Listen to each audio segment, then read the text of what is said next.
Passenger rail was very popular for a long time because that's the only way people could really get around. The road systems were not in place. There were fewer vehicles, longer distance. You couldn't really do it without using the train. But after a while, once we started to fix the roads, and then in the 50s and 60s when we started to build the interstate systems throughout the country, that provided a little more freedom for people. They would purchase a vehicle, the gas was cheap at the time, and they had more freedom. So they could just get on the roads, they were improved and they could go wherever they wanted. Didn't have to rely on the train system. And so the passenger rail kind of died out because of the competition at the time. Now we're seeing that kind of turn around. The fuel prices are getting way high, way higher than they used to be. And congestion is there. There's more people on the roads. There's a higher cost to fix the roads because of that, so the costs are going up. And so you're seeing a system like a passenger rail that's more efficient as far as moving people with fuel. And so the number of people you can move with the fuel use is more efficient than using the interstate systems or the road system.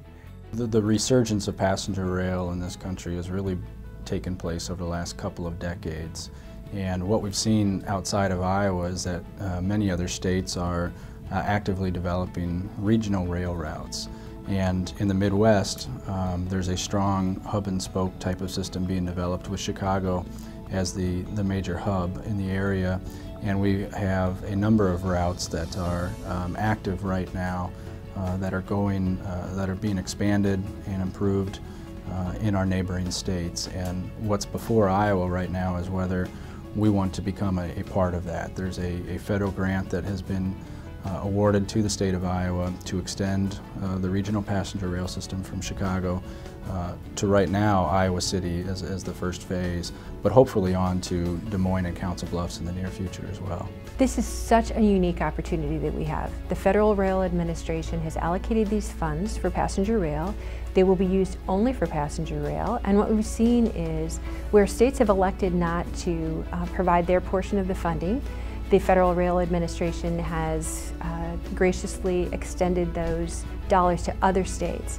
And so we're watching Michigan get a faster, more robust system. We're watching Illinois increase their routes and increase their efficiency, and they're getting faster. And there are 110-mile-an-hour routes now going up to Kalamazoo.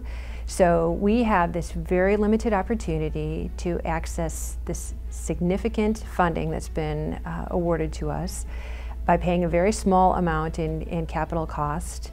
And then with regard to the subsidy or the operating expense, we have communities along the route who have agreed to fund the majority of that subsidy. So I think there is a recognition that in the end, this is going to be better for us and we're going to come out ahead.